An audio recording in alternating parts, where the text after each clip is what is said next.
Buenas noches, amados. Bueno, continuamos siempre con la expectativa de ser edificados en el Señor, en su verdad, y que el Espíritu del Señor, que se manifiesta como espíritu de sabiduría y espíritu de revelación, vaya cada día abriendo los ojos de nuestro entendimiento para conocerlo más y más a Él. Amén. De una manera más íntima, de una manera más profunda, más interna. Bueno, esta mañana estuvimos compartiendo algunos principios que nos fundamentan y nos establecen en la realidad de que el Padre tiene un elegido, ¿ok? Tiene su elegido. Y ese elegido es Cristo, el Señor. Ese es el escogido del Señor, ¿ok? Aquel en quien su alma tiene contentamiento. Aquel en quien su alma tiene placer. También estuvimos considerando que todo, absolutamente lo que procede del Hijo, del escogido de Dios o del elegido de Dios, todo lo que tiene a Cristo como fuente, ¿ok? Como origen, todo aquello que posee el espíritu del Hijo o la naturaleza del Hijo, la justicia del Hijo, entonces en el Padre es acepto, ¿ok? En el Padre es escogido también, en el Padre es elegido. ¿Por qué? Por la virtud, por el deseo, por la intención y la voluntad del Padre de ya tener a su escogido. Por otro lado, todo aquello que no procede de Cristo, todo aquello que no viene de Él, toda persona que no se encuentra en Cristo está rechazada. ¿Ok? Está reprobada. Dios no elige ni escoge al dedillo, ni tampoco hace acepción de personas. Este sí, este no. Este sí, este no. No. Dios escogió a su Hijo. Eligió a su Hijo. ¿Ok? Y reprobó todo aquello que no está en su Hijo, ni procede de su Hijo. ¿Ok? Así es que basado en esa realidad, también estuvimos viendo, creo que fue el último texto que trabajamos, Apocalipsis 17, 14. Vamos a empezar por ahí, por favor. Por Apocalipsis 17, verso 14. Y allí estuvimos considerando en ese texto cómo realmente todos aquellos que están en Cristo tienen esta característica. Dice, pelearán contra el Cordero, ¿ok? Y el Cordero, ¿qué hará? Los vencerá, porque Él, el Cordero, el escogido, el elegido, es Señor ¿de qué? De señores. Y además es Rey ¿de qué? De reyes. Y los que están, mire cómo lo dice tan claro, y los que están con Él, los que están con Cristo, los que están con el escogido de Dios son llamados, ¿qué más? Fieles y ¿qué más? Y elegidos. Son los que están ¿qué? Con Él. Si usted grita, si quitamos a Cristo de esa ecuación, entonces ya no tenemos ningún llamado, ninguno que sea fiel, ni ninguno que sea ¿qué? Elegido. Porque quien los califica para ser ¿qué? Elegidos, fieles y llamados, ¿es quién? Cristo el Señor. Ahora, vayamos avanzando. El Hijo por sí mismo, el Hijo en su propia esencia y en su propia naturaleza, el Hijo tiene su simiente. ¿Ok? El Hijo tiene su simiente. Se le llama la simiente incorruptible. Vamos a buscar ahí en Primera de Pedro capítulo número 1, versículo 23. Dice, siendo renacidos, ¿de qué? Dice, no de simiente corruptible, sino de ¿qué? De incorruptible, por la palabra de Dios que vive y permanece ¿qué? Para siempre. Ahora pregunta, ¿quién es la palabra de Dios que vive y permanece para siempre? Cristo. ¿Ok? Entonces, Cristo tiene su simiente. ¿Cómo se llama la simiente de Cristo? La simiente incorruptible. ¿Ok? Esa era la simiente que iba a venir en la mujer. En Génesis 3:15, cuando aparece la primera profecía tan clara, expuesta, mesiánica, cuando el Señor le habla a la serpiente, ¿ok? Y le dice, yo pondré enemistad entre ti y la mujer, y entre tu simiente, la simiente de la serpiente, y la simiente suya, o sea, la simiente de la mujer. Esa simiente de la mujer o la simiente que vendría en la mujer era Cristo. Por eso Pablo, cuando habla de él en Gálatas 4:4, dice, Cristo o el Hijo nacido de mujer y nacido según la ley, porque venía de ¿qué? De la mujer. A Cristo se le conoce como la simiente de la mujer. Aquí lo importante a resaltar es eso, que Cristo tiene su simiente. ¿Cuál simiente? La simiente incorruptible. Cristo tiene su propia naturaleza, ¿ok? Que es la naturaleza de Dios. Se le llama la naturaleza divina, ¿ok? Esta naturaleza también la encontramos testificada en la segunda epístola del apóstol Pedro, capítulo 1, versículo 4, por medio de las cuales nos ha dado preciosas y grandísimas ¿qué? Promesas, para que por ellas llegaseis a ser participantes de ¿qué? De la naturaleza ¿qué? Divina. ¿Cuál es la naturaleza de Cristo? La naturaleza divina, la naturaleza celestial. ¿Qué quiere el Padre? Que nosotros lleguemos a ser ¿qué? Partícipes de dicha naturaleza, ¿ok? Para eso se nos ha dado, ¿ok? Preciosas y grandísimas ¿qué? Promesas. Esas preciosas y grandísimas promesas no son simplemente palabras, no. El mismo Señor dijo, mis palabras son espíritu y son vida. Son espíritu y son vida. Así es que a través de una palabra de vida, ¿ok? La palabra que vivifica, nosotros podemos llegar a ser participantes de la naturaleza divina. Esa es la naturaleza del Hijo. El Hijo entonces tiene su simiente, la simiente incorruptible. El Hijo tiene su naturaleza, la naturaleza divina. El Hijo tiene su voluntad, ¿ok? Que es la voluntad buena, agradable y ¿qué? Y perfecta, que es la voluntad de Dios. El Hijo tiene su propia sabiduría. De hecho, el Hijo mismo es la sabiduría de Dios, ¿ok? Así es que el Hijo tiene su propia sabiduría. Es la sabiduría de lo alto, la sabiduría celestial, ¿ok? Esta sabiduría tiene unas características, ¿ok? El Espíritu de Dios, por medio del apóstol Santiago, expone de una manera muy clara las características de la sabiduría del Hijo. Lo encontramos en Santiago capítulo 3, versículo número 17. Vamos a leerlo ahí. Santiago 3, versículo 17. Pero la sabiduría que es ¿de dónde? Que es de lo alto. ¿De dónde viene? De lo alto, de arriba, del cielo, de Dios. La sabiduría divina, esa que es de lo alto, es primeramente ¿cómo?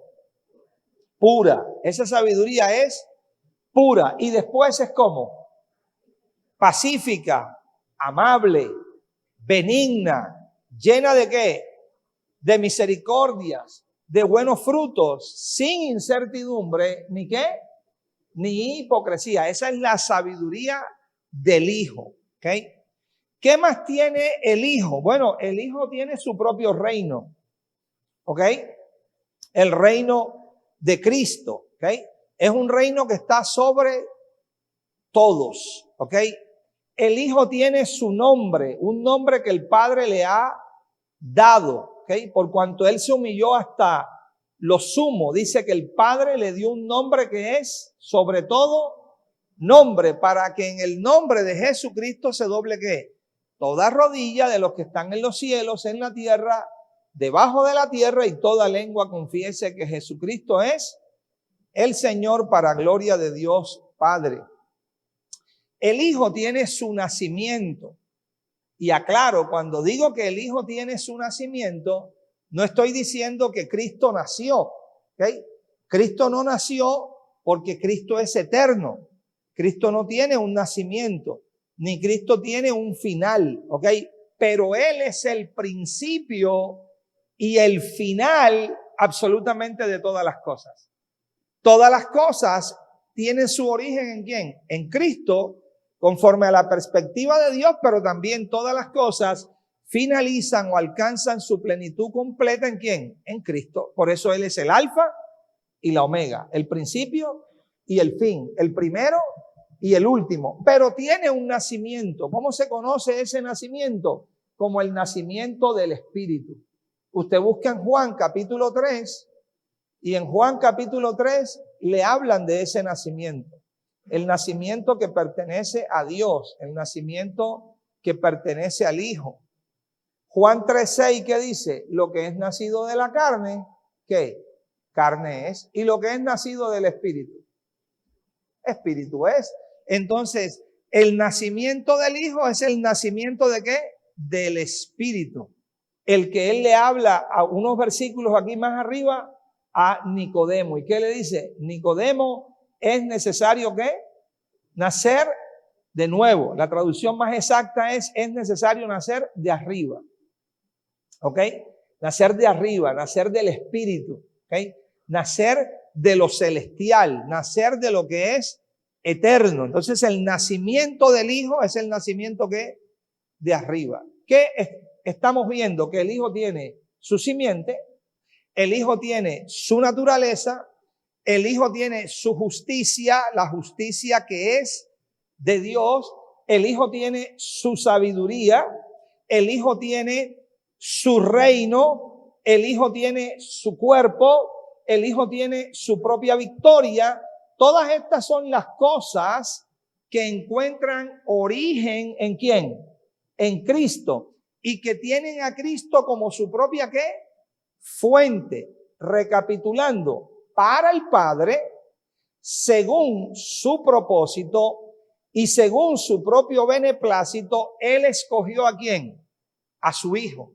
¿Eligió a quién? A su Hijo, en quien su alma tiene ¿qué? Contentamiento, pero también escogió la naturaleza de su Hijo. También escogió el espíritu de su Hijo. También escogió el reino de su Hijo, la sabiduría de su Hijo, el nacimiento de su Hijo. Es decir, todo lo que procede de Cristo en el Padre es que escogido, aceptado y amado. Pero lo que no procede de Cristo en el Padre es que rechazado, en el Padre es reprobado. ¿Qué más podemos decir, amado? Que todo lo que el Hijo posee es santo, es justo y es perfecto. Todo lo que el Hijo posee es santo, es justo, es perfecto y es verdadero. Ahora, haciendo una comparación, pero al mismo tiempo un contraste, las Escrituras, hablando de Génesis a Malaquías, pero también todo el Nuevo Testamento, desde Mateo a Apocalipsis, nos muestra algo interesante. Porque nos muestra una comparación, pero en esa comparación también empieza a señalarnos un contraste muy fuerte. Porque además, dígale que está a su lado, además de la naturaleza del Hijo, hay otra naturaleza. La Escritura te habla de dos naturalezas. La naturaleza del Hijo, que es la naturaleza divina, pero también te habla de otra naturaleza, es la naturaleza corrupta, que se llama concupiscencia. Entonces, Dios tiene su naturaleza en su Hijo, pero hay otra ¿qué? naturaleza. ¿Ok? ¿De qué más nos habla la Escritura? Nos habla de otro nacimiento. Hay un nacimiento que es el nacimiento del Hijo, que es el nacimiento del Espíritu, pero también nos habla de otro nacimiento. Ya lo vimos ahí en Juan 3:6. Es el nacimiento de la carne. ¿Ok? El nacimiento de la carne. ¿De qué otra cosa nos habla las Escrituras o las epístolas? Nos hablan de otra sabiduría. Hay una sabiduría que es del cielo, hay una sabiduría que es de arriba, hay una sabiduría que es celestial, que primeramente es pura, pero que después es que es benigna, es pacífica, ¿ok? Pero también hay otra sabiduría que ya no es de arriba. Vamos a mirarla allí. Está también ahí mismo en Santiago. Y Santiago por el Espíritu la define de la misma manera. ¿Ok? Muy clara. Dice Santiago 3, verso 15. Porque esta sabiduría no es la que desciende de lo alto. O sea, esa es otra sabiduría. ¿Ok? No es la que desciende de lo alto. Esta es que terrenal. ¿Qué más? Animal y ¿qué más? Diabólica. Entonces tenemos ¿cuántas sabidurías? 2 sabidurías. ¿Cuántos nacimientos? 2 nacimientos. ¿Cuántas simientes? 2 simientes. ¿Ok? Tenemos también 2 reinos, si se puede decir así. Uno es el reino de Dios. El otro se le llama la potestad de las tinieblas o el poder de las tinieblas. Son 2. Uno procede de Dios, el otro procede ¿de qué? De Satanás. ¿Ok? Entonces, lo que empezamos a ver es un contraste entre aquello que procede del Hijo y tiene al Hijo como fuente, que resulta ser santo, justo, perfecto, verdadero, aceptable a Dios y escogido por Dios. Pero también tenemos otro reino, otra sabiduría, tenemos otro nacimiento, tenemos otra voluntad, tenemos otra justicia, que es la justicia propia humana, la cual Dios ¿qué? Rechaza. ¿Ok? Porque Dios lo considera que es algo que es opuesto y contrario a su propia ¿qué? Naturaleza. El punto, mis amados, es que lo que necesitamos entender es quién es aquel a quien Dios ha elegido y lo que Dios ha elegido con él. Y qué es aquello que Dios ha rechazado. ¿Ok? Y cuando empezamos a identificar eso, lo que empezamos a ver claramente es que el elegido de Dios es ¿quién? Es Cristo. El escogido del Padre es Cristo, y todo lo que nace de él y tiene a Cristo como fuente. Por el contrario, aquello que no nace de Cristo, que no procede de Cristo y que no tiene a Cristo como fuente, entonces ha sido ¿qué? Rechazado de parte del Señor. Entendiendo esto, mis amados, entonces empezamos a identificar ¿okay? Una cantidad de cuadros, de tipos, de sombras, de figuras que las Escrituras nos testifican de estas 2 naturalezas, o de estas 2 simientes, o de estas 2 sabidurías, ¿ok? O de estos 2 nacimientos, ¿ok? Y resulta ser algo bien interesante. Por ejemplo, vamos a ver aquí un ejemplo con relación a los 2 nacimientos.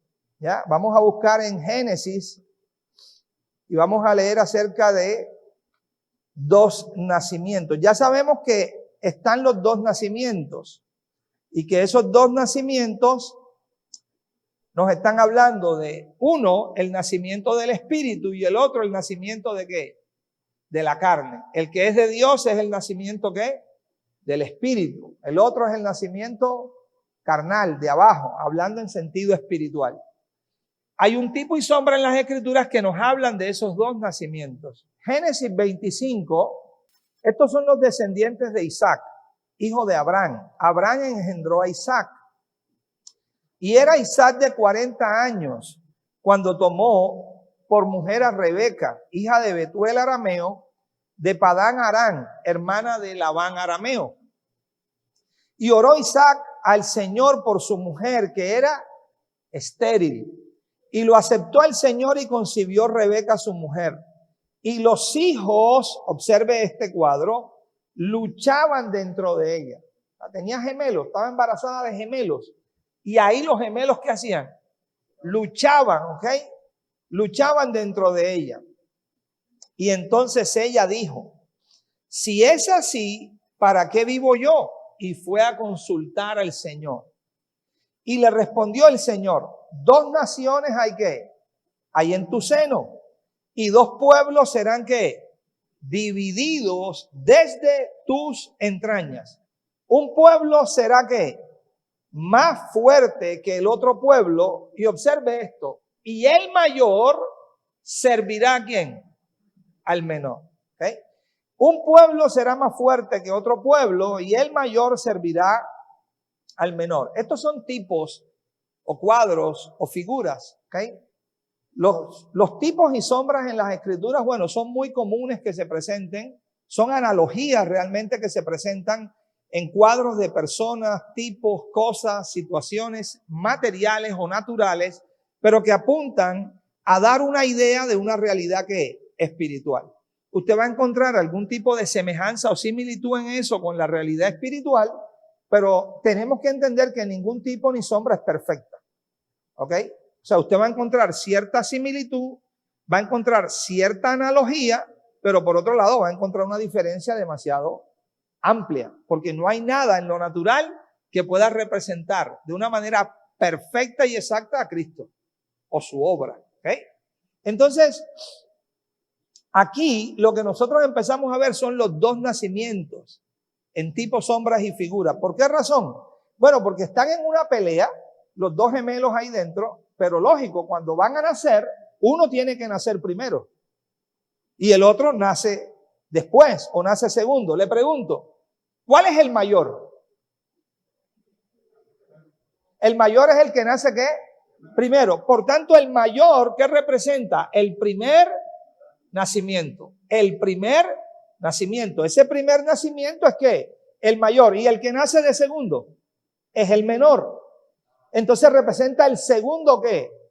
Nacimiento. Ahora tenemos un primer nacimiento y tenemos un ¿qué? Un segundo nacimiento. Pero en el orden que Dios está dando, Dios está diciendo, el mayor, ¿quién es el mayor?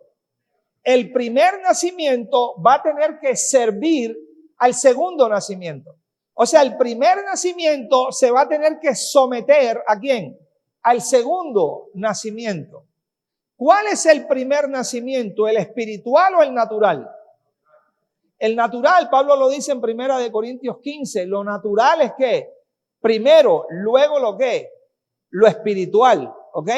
Entonces, lo que Dios estaba mostrando en los tipos y las sombras era que estaba diciendo, señores, el nacimiento que es del espíritu va a reinar sobre el nacimiento que es de la carne.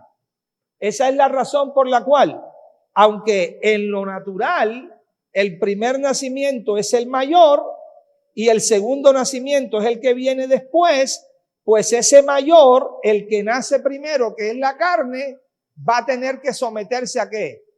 Al nacimiento del espíritu. Cuando entendemos esto como un tipo y una sombra, entonces empezamos a identificar que no es que Dios tenía algo en contra o en particular con Esaú, sino era lo que Esaú representaba y era lo que Jacob ¿qué? Representaba, ¿ok?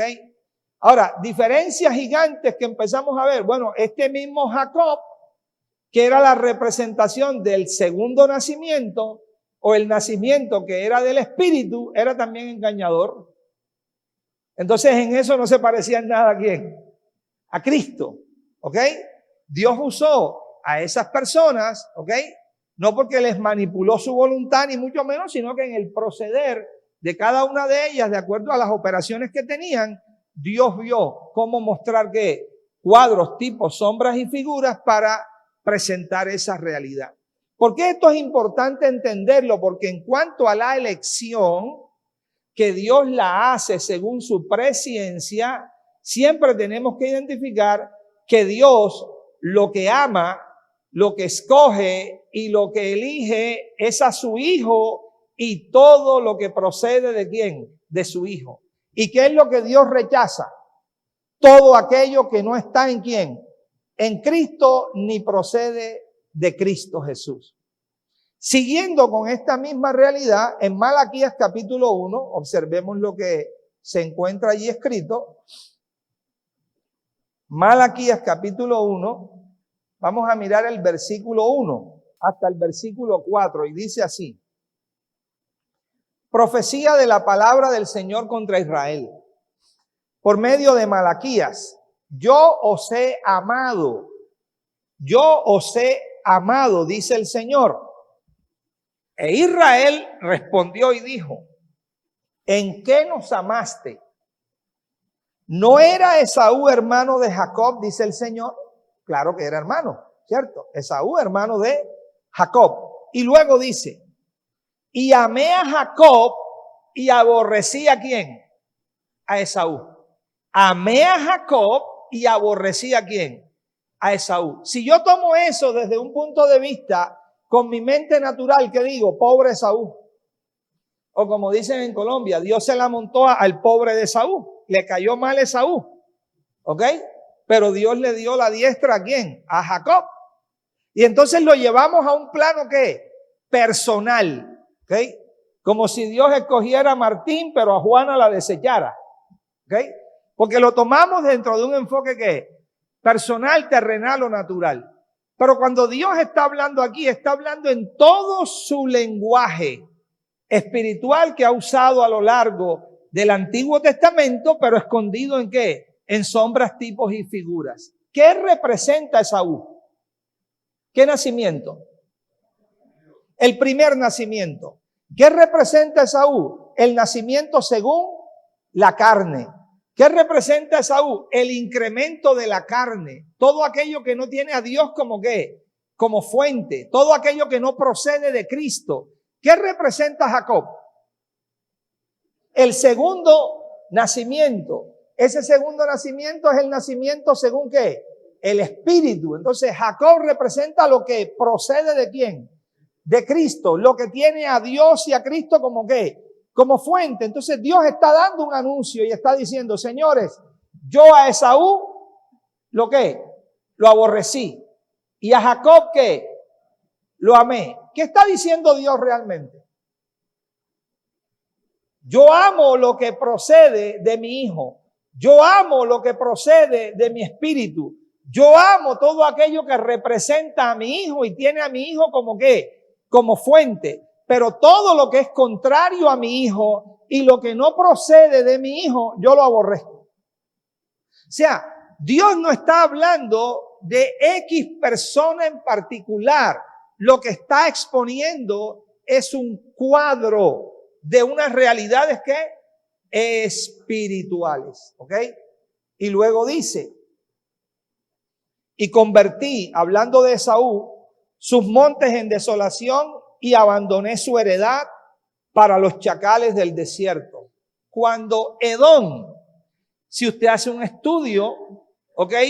Antiguo testamentario de todo lo que representaba Edom, se va a encontrar con que Edom es tipo de Egipto.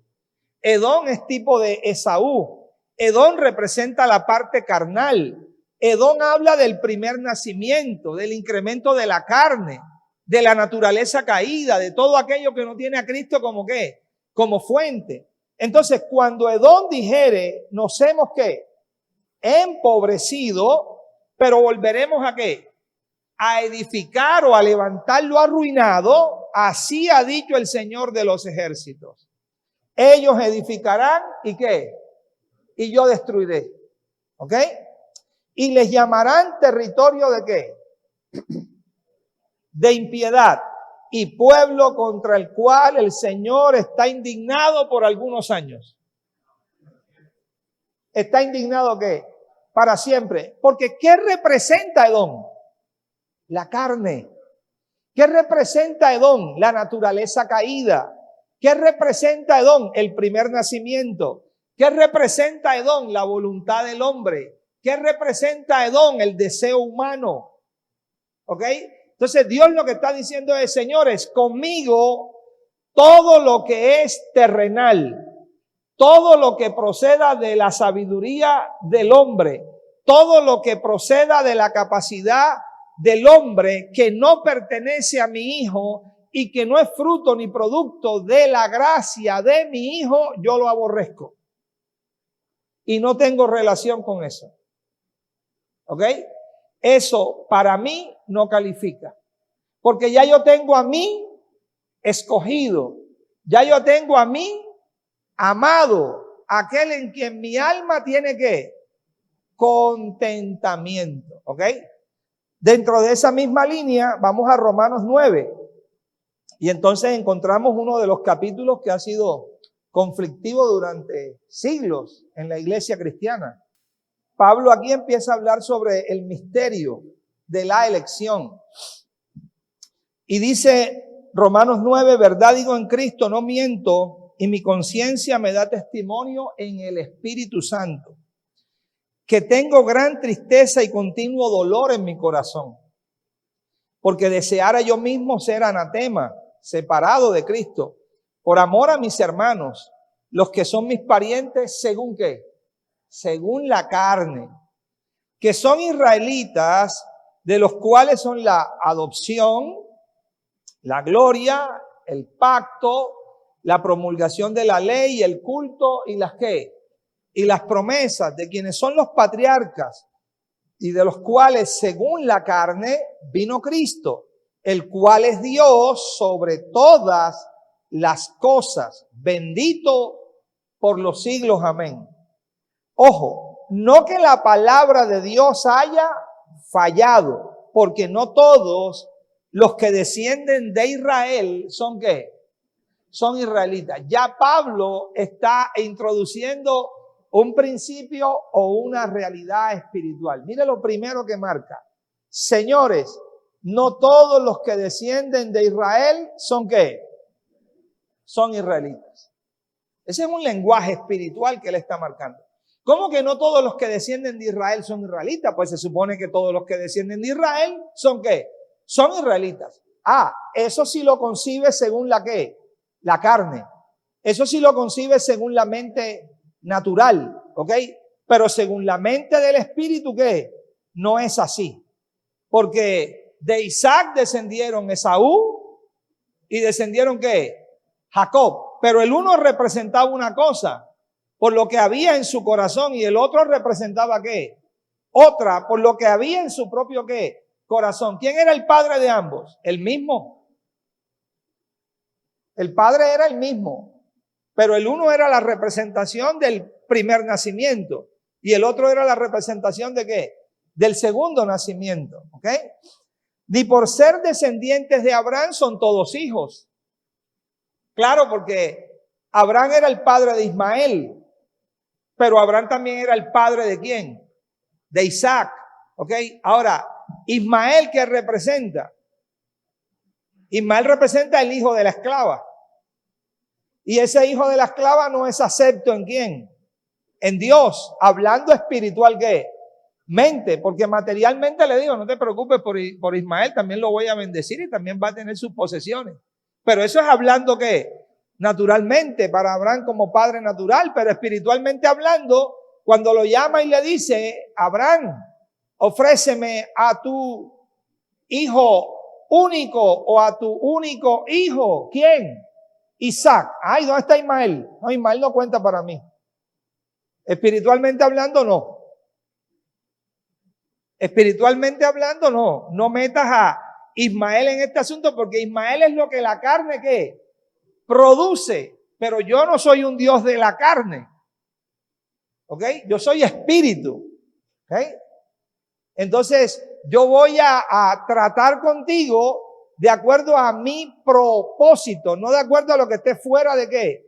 De mi propósito. Mire el lenguaje que Pablo está usando. Ni por ser descendientes de Abraham son todos hijos, sino en Isaac te será llamada ¿qué?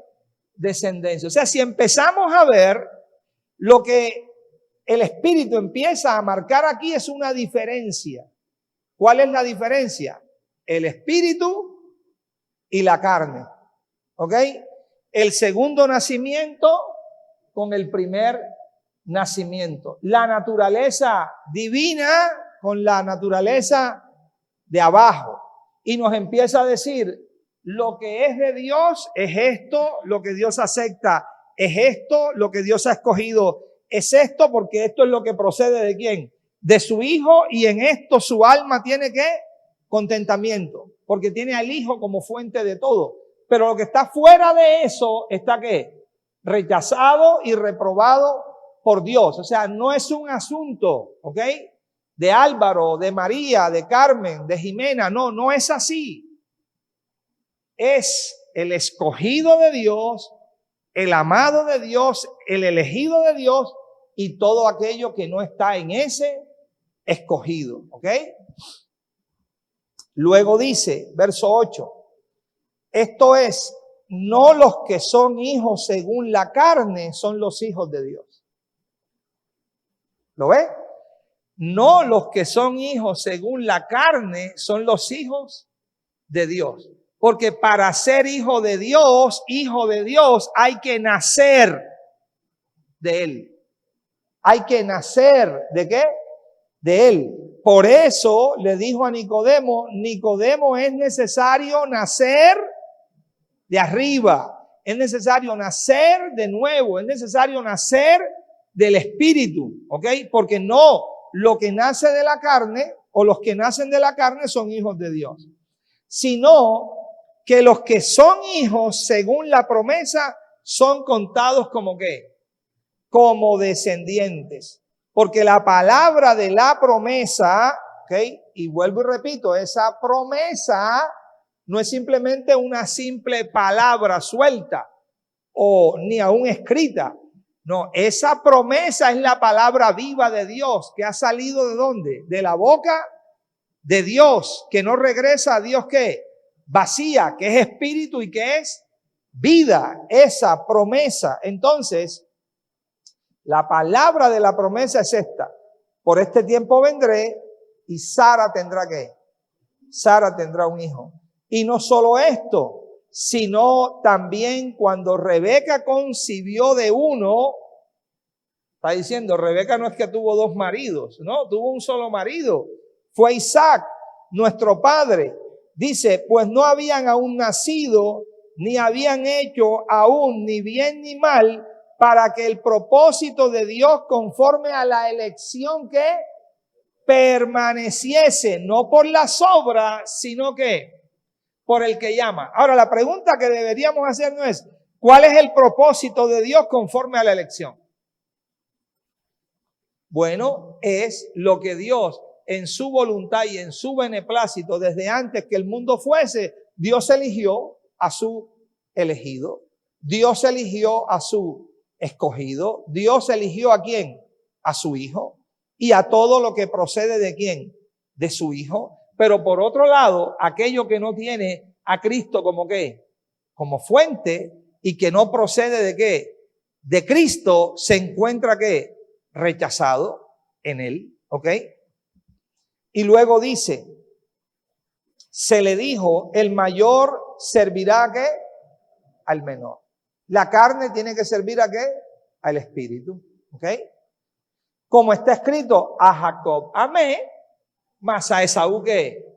Aborrecí. No es un asunto individual de personas, ¿ok? Es la realidad espiritual que aquello estaba ¿qué? Representando o marcando. ¿Qué pues diremos? Dice Pablo, ¿ok? Pensando en la mente natural, haciéndose preguntas. Que hay injusticia en Dios. ¿Ves? Y la respuesta que Pablo da, ¿cuál es? En ninguna manera. Pues a Moisés dice, tendré misericordia del que yo tenga ¿qué? Misericordia, y me compadeceré del que yo me compadezca. Así que no depende del que quiere ni del que corre, sino de Dios que tiene ¿qué? Misericordia. ¿Qué implica eso? El que quiere y el que corre. La obra humana. La obra humana. El esfuerzo ¿qué? Humano. Y Dios está diciendo, esto no tiene nada que ver con esfuerzo humano. Esto no tiene nada que ver con obra humana. Nadie se gana esto. ¿Ok? Ya yo tengo mi ¿qué? Mi escogido. Ya yo tengo mi elegido. Aquel en quien mi alma tiene ¿qué? Contentamiento. ¿Ok? Porque la escritura dice a Faraón, Para esto mismo te he levantado, para mostrar en ti mi poder y para que mi nombre sea anunciado por toda ¿qué? La tierra. De manera que de quien quiere tiene misericordia y al que quiere endurecer, ¿qué? Endurece, ¿ok? Y eso tiene bastante de largo y tiene bastante de ancho también para que lo podamos desarrollar, pero bueno, no en esta ocasión lo vamos a desarrollar. El punto es que entendiendo e identificando estas realidades, podamos ser afirmados cada vez más en quién es aquel que el Padre ha escogido, en quién es aquel que el Padre ha elegido y que en ese que el Padre ha escogido, entonces nosotros estamos llamados a estar en quién, en Él, a permanecer en quién, en Él, porque separado de Él, nada podemos ¿qué? Hacer. ¿Okay? Y por eso encontramos esa abundancia de cuadros escriturales. Por eso, así como hay un Jacob y un Esaú, encontramos a un Isaac y a un Ismael. Pero también encontramos a un Abel y a un Caín. Y también encontramos a un Saúl y a un David. Encontramos a un Israel y también encontramos un Egipto. ¿Ok? Por eso cuando Dios envía a Moisés a hablarle a Faraón, le dice, deja ir a mi pueblo.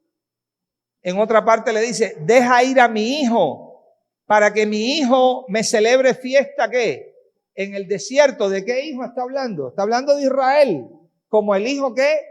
Corporativo. Por eso Pablo habla del Israel de Dios. ¿Ok? Hablando en un sentido ¿qué? Espiritual. La conclusión, mis amados, es que el deseo, la voluntad y la intención de Dios es que cada hombre pueda estar en el Hijo, que cada hombre pueda estar en Cristo, porque la voluntad, una vez más, el deseo y la intención de Dios es que cada hombre pueda experimentar la salvación que es en Cristo Jesús. Que cada hombre pueda experimentar la transformación de su alma que es en Cristo Jesús. Que cada hombre llegue a ser testigo de Cristo Jesús a todos los demás hombres. Pero eso es imposible si no estamos en ¿quién? En Cristo Jesús. Lucas 9, verso 56.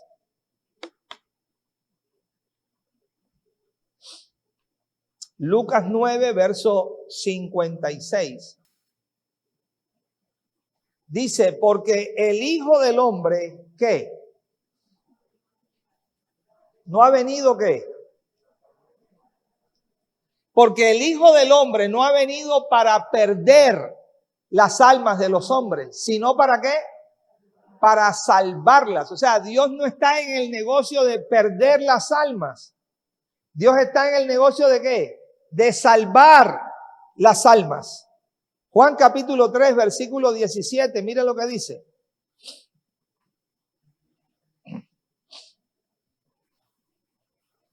Y entender, una vez más, entender salvación dentro de la perspectiva ¿qué?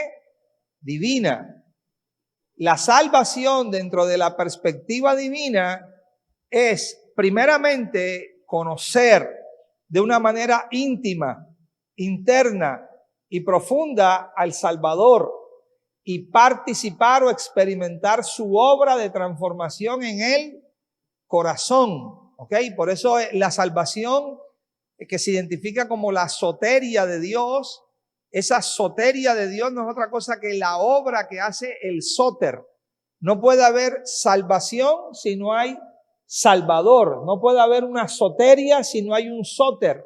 Entonces la obra que Cristo hace, ¿dónde?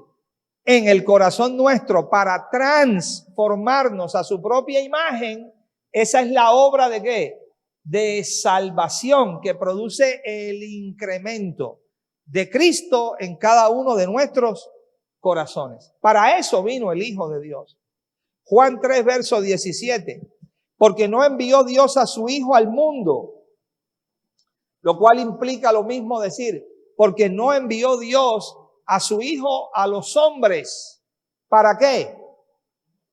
Para condenar a los hombres, El Hijo no apareció para condenar a los hombres. ¿Para qué apareció el Hijo? Para salvar a los hombres. Para hacerlos conforme a su propia imagen. ¿Ok? Para que Él sea el primogénito entre muchos hermanos. Para eso es que apareció, dice, para llevar a muchos hijos a la gloria, a que compartan la misma esencia, sustancia y naturaleza de Cristo. Primera de Timoteo, capítulo número 4. Primera de Timoteo, capítulo número 4, versículo 9 y 10. Palabra fiel es esta y digna de ser recibida por todos. Observe esto, el verso 10. Que por esto mismo trabajamos y sufrimos ¿qué? Oprobios. Esto lo está diciendo el apóstol Pablo. Por esto mismo, ¿qué hacemos? Trabajamos y sufrimos ¿qué? Oprobios. Porque esperamos en el Dios ¿qué? Viviente. Observe, que es el Salvador de ¿cuántos hombres? Que es el Salvador de todos los hombres, mayormente, ¿de qué? De los que creen. O sea, ningún hombre tiene excusa de decir es que Cristo no murió por mí. O Cristo no es mi Salvador. No, Él es el Salvador de todos. Porque el deseo y la intención de Él es salvarlos ¿a quién? A todos. ¿Ok? Por supuesto, esa salvación se hace real, evidente y efectiva mayormente ¿en quiénes? En los que creen, no en los que no creen. Por eso no me avergüenzo del Evangelio, porque el Evangelio es poder de Dios. ¿Para qué? Para salvación. ¿A quién salva? A todo aquel que cree. A todo aquel que cree. ¿Ok? Primera de Timoteo, capítulo 2. Primera de Timoteo, capítulo 2, verso 1. Exhorto ante todo a que se hagan rogativas, oraciones, peticiones y acciones de gracia por todos los hombres, por los reyes y por todos los que están en eminencia, para que vivamos como quieta y reposadamente en toda piedad y honestidad. Porque esto es bueno y agradable delante de Dios nuestro Salvador, ¿ok? El cual quiere, diga, Dios quiere, es el deseo de Dios, es la intención de Dios, es la voluntad de Dios. Dios quiere que todos los hombres sean salvos. Dios no quiere que algunos hombres sean salvos. Dios no quiere que solo un grupo en particular de hombres experimente su obra de salvación. No, Él quiere que todos, ¿la qué? La experimenten, ¿ok? Y que todos vengan ¿a qué? Al conocimiento ¿de qué? De la verdad. Porque hay un solo Dios y un solo mediador entre Dios y los hombres. Jesucristo ¿qué? Hombre. Observe lo que sigue a continuación, por favor. El cual se dio a sí mismo en rescate por unos cuantos. ¿Por quién? El cual se dio a sí mismo en rescate por todos, de lo cual se dio testimonio ¿qué? A su debido tiempo. Para esto yo fui constituido predicador y apóstol. Digo verdad en Cristo, no miento. Y maestro de los gentiles en fe y ¿qué? Y verdad. Porque ese es el deseo de Dios. Segunda de Pedro. Segunda de Pedro.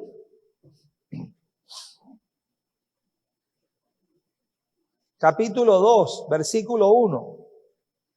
Pedro dice, pero hubo también falsos profetas entre el pueblo, como habrá entre vosotros falsos maestros, que introducirán encubiertamente herejías ¿qué? Destructoras, y aún negarán al Señor que ¿qué? Que lo rescató. Mira eso que es interesante. Hubo también falsos profetas entre el pueblo, como habrá entre ustedes falsos ¿qué? Maestros que introducirán encubiertamente herejías ¿qué? Destructoras. Ojo, y aún, ¿qué harán? ¿Negarán a quién? Al Señor, ojo, que los rescató. O sea, ¿tuvieron ellos rescate de parte del Señor? Sí, pero aún así que el Señor los rescató a ellos también, ¿qué hicieron ellos? ¿Terminaron qué? Negando al Señor. Y al hacerlo, ¿qué atrayeron sobre sí mismos? Atrayeron destrucción, ¿qué? Repentina. ¿Ok? Eso era lo que había en donde, en sus propios, ¿qué? Corazones. Y eso fue lo que recibieron, la retribución de sí mismos. Primera de Juan, capítulo 2.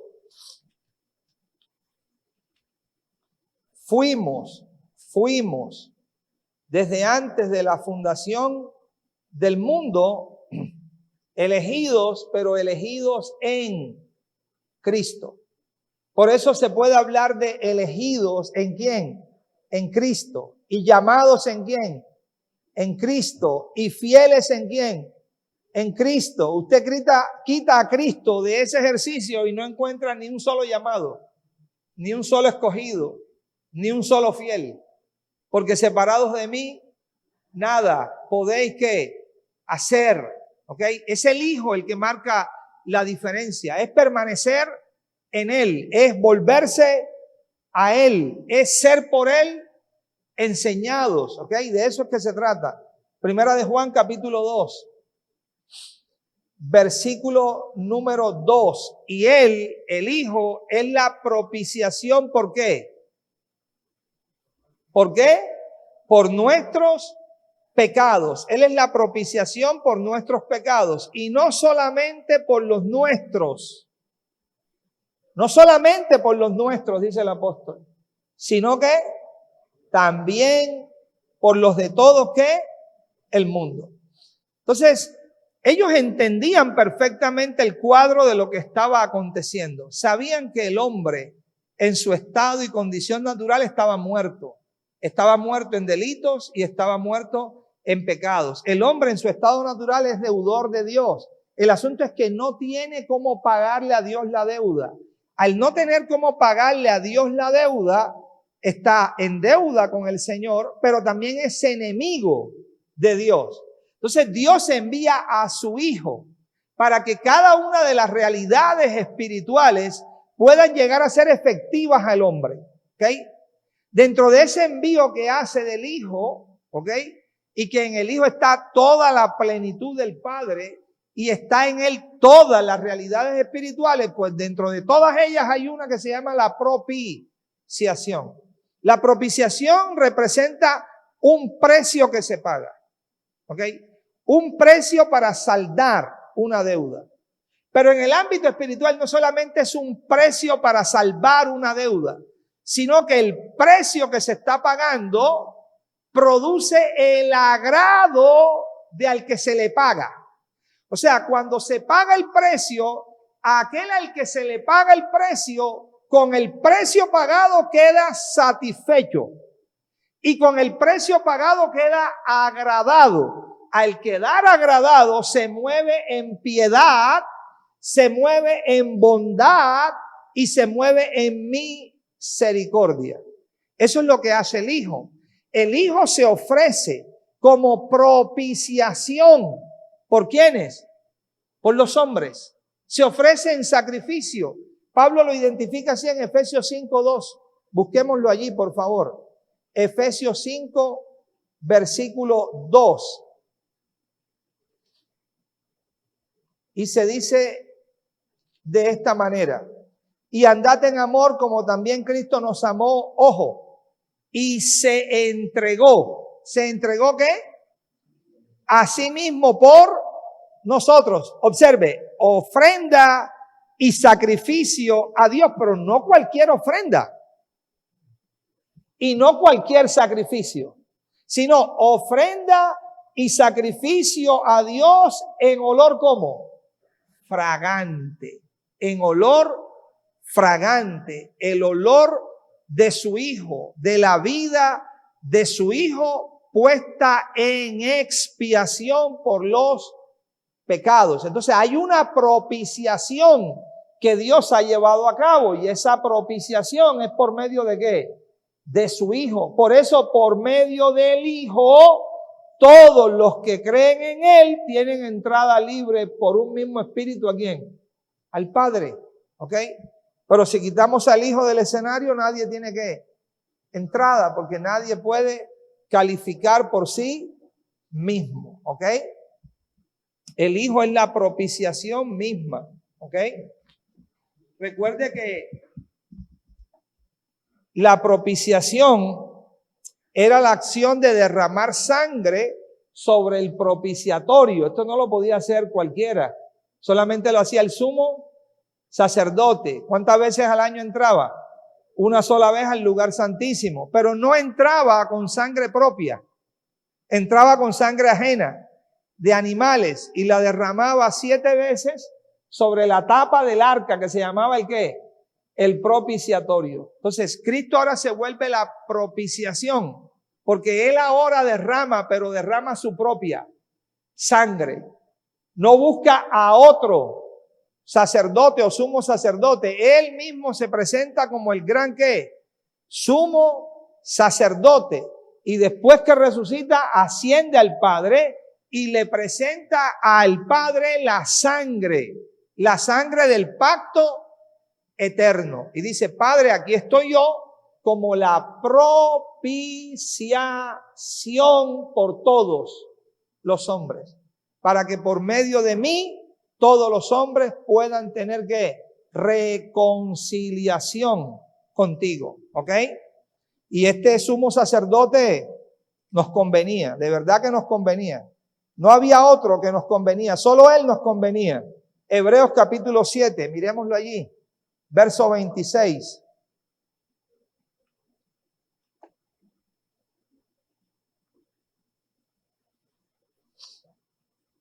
Hebreos 7, 26. Porque tal sumo sacerdote que nos convenía. Vamos a ver si nos convenía. Santo, inocente, sin mancha, apartado de los pecadores y hecho más sublime que los cielos. Nos convenía. Ese era el que nos convenía. ¿Ok? Y ese derrama ¿la qué? La sangre del pacto eterno. Pedro dice que por esa sangre, mire lo que acontece, primera de Pedro 1, versículo 18, sabiendo que fuiste rescatados de vuestra vana manera de vivir, la cual recibiste de vuestros padres, no con cosas corruptibles como oro o plata, sino con ¿qué? Con la sangre preciosa de Cristo, como de un cordero sin mancha y sin ¿qué? Y sin contaminación, ya destinado desde antes de la fundación del mundo, pero manifestado en los postreros tiempos que por amor de vosotros. Hebreos capítulo, vamos a buscar aquí en Hebreos capítulo 13, versículo 20. Y el Dios de paz que resucitó de los muertos a nuestro Señor Jesucristo, el gran pastor de las ovejas, ¿por cuál sangre? Por la sangre del pacto eterno, os haga aptos en toda obra buena, para que hagáis ¿qué? Su voluntad, haciendo Él en vosotros lo que es agradable delante de Él, por Jesucristo, al cual sea gloria por los siglos de los siglos. Amén. Para concluir, mis amados, y para ir cerrando en esta noche, usted y yo somos elegidos en Él. Fuera de Él somos rechazados. Pero en Él somos ¿qué? Elegidos. En Él somos llamados. En Él somos fieles. Porque Cristo es aquel quien nos califica. Cristo es aquel que produce en nosotros tanto el querer como ¿qué? Como el hacer. Las enseñanzas de mañana vamos a ver cómo Cristo produce en nosotros el querer como el hacer. ¿Okay? Pedro dice que Dios purifica nuestras almas mediante la obediencia que tenemos a la verdad. Bueno, vamos a ver cómo Dios produce en nosotros esa obediencia ¿a qué? A la verdad. ¿Okay? ¿Cómo podemos permanecer en Él? Porque permaneciendo en Él es que tenemos una segura y firme ancla de nuestra alma.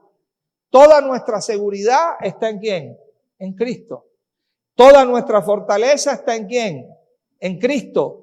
Toda nuestra garantía está ¿en quién? En Cristo. ¿Ok? Y a ese Cristo cada día es que tenemos que conocer, que experimentar. ¿Ok? Llegando a ser testigos ¿qué? Suyos. ¿Okay? Hay tanto poder en esa realidad del Hijo que el Señor dijo esto para ir culminando en esta noche. Ustedes hasta ahora nada habéis pedido en mi nombre. Eso se lo dijo a los discípulos. Hasta ahora nada habéis pedido en mi nombre. Pidan en mi nombre, ¿para qué? Para que vuestro gozo sea ¿qué? Cumplido. Pidan en mi nombre para que todo lo que pidan en mi nombre, mi Padre ¿qué? Se los dará. ¿Ok? Ahora, ¿qué significa pedir en su nombre? Bueno, para eso tenemos que identificar qué significa su nombre. ¿Ok? Su nombre no es simplemente las letras J-E-S-U-S, Jesús, o C-R-I-S-T-O, Cristo. El nombre representa la persona misma. Por eso no es lo mismo Abraham que Abraham. El nombre representa ¿qué? La persona misma. La palabra en el griego es onoma, la persona misma, la sustancia misma, la esencia misma, la autoridad de esa persona, el espíritu de esa persona. Cuando Cristo está diciendo, ustedes hasta ahora nada habéis pedido en mi nombre, ¿qué les está diciendo? No es que ustedes hasta ahora nada habéis pedido, cualquier cosa que ustedes quieran pedir y terminen la oración diciendo en el nombre de Jesús. ¿Cuántos creyentes ustedes conocen o conocemos, incluyéndonos a nosotros mismos, que pedimos y después que pedimos decimos en el nombre de Jesús y creemos que como dijimos en el nombre de Jesús, como si eso fuera una varita mágica, vamos a recibir lo que pedimos? Y más del 90% de nuestras oraciones que hacemos no las recibimos. Y no dijimos en el nombre de Jesús. Se supone que lo teníamos que recibir. Porque no se trata de repetir un nombre o de decir un nombre. Cuando Él está diciendo pidan en mi nombre, lo que está diciendo es pidan en mi naturaleza, pidan en mi espíritu, pidan en mi voluntad. Pidan en mi misma esencia, en mi misma sustancia. Pidan que la oración que ustedes pidan no sea conforme al deseo de sus corazones, sea conforme a la voluntad mía. Pidan en mi nombre. Y cuando ustedes pidan en mi nombre, todo lo que pidan el Padre se los dará. Porque están pidiendo en el espíritu la esencia y naturaleza de aquel en quien el Padre tiene contentamiento y tiene placer. Entonces, mis amados, una vez más, en ese Hijo somos escogidos. Y en ese Hijo somos fieles. Y en ese Hijo somos llamados. Y la labor que a nosotros nos compete, la responsabilidad que a nosotros nos compete es permanecer en Él. Y que sus palabras, que son vivas y eficaces, permanezcan ¿en quién? En nosotros. Que podamos ser cada día enseñados por ¿quién? Por Él, dirigidos por Él, nutridos por Él, capacitados por Él, afirmados por Él, corregidos por Él, fortalecidos por Él, porque solamente en Él estaremos seguros. Amén. Bueno, Padre, te damos gracias por este tiempo que nos has permitido, Señor. compartir tu palabra por medio de la guía de tu espíritu.